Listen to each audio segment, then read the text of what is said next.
Yo, what's up mga katropa? It's me, Fredo once again. Pinapa-shutdown ngayon ng Securities and Exchange Commission itong Rappler. Dahil umano sa kadahilanan na lumabag sila sa restriction ng foreign ownership sa mass media. Disclaimer, hindi ako magaling sa mga ganyang bagay, so isit aside muna natin yan kasi masyadong technical. Ngayon ang pag-uusapan natin bakit marami sa ating mga kababayan ang natuwa sa balitang ito, sa pagsasarado ng Rappler. Kung naaalala ninyo, sa panahon ng Administrasyong Duterte, sa loob ng 6 na taon, walang ginawa itong Rappler kundi siraan at hanapan ng butas si Digong. Nagpa-interview pa itong si Maria Risa sa international media para magsiwalat sa mga nangyayari sa drug war. Alam nyo, hindi lingid sa kaalaman ng marami sa ating mga Pilipino ang nangyayari sa drug war. Alam nating madugo yun. Pero sa panahong yun, mataas pa rin ang trust rating ni Digong.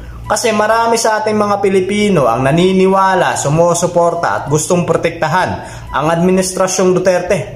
Kasi may nakikita tayong magagandang resulta sa ginagawa ni Digong. Alam nyo, walang problema itong journalism ng Rappler, no? Kasi trabaho nila yan na magsiwalat. Pero sana naman, hindi sila one-sided lang na tinitingnan lang nila itong masamang imahe. Mas binibigyan pa nila ng simpatiya itong mga biktima ng drug war, itong mga pusher, itong mga drug lord, itong mga drug user. Pero hindi nila nakikita itong mga innocenteng biktima ng mga drug pusher na yan, mga drug user, mga drug lord na yan.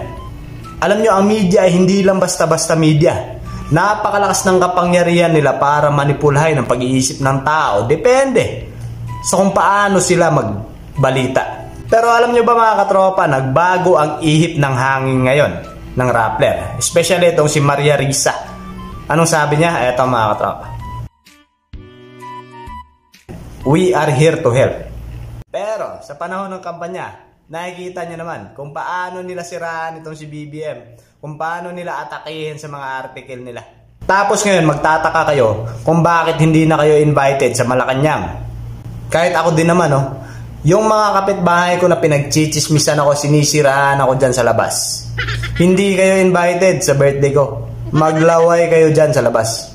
Ito po si Juan Fredo, hanggang sa muli. Mabuhay ang Pilipinas.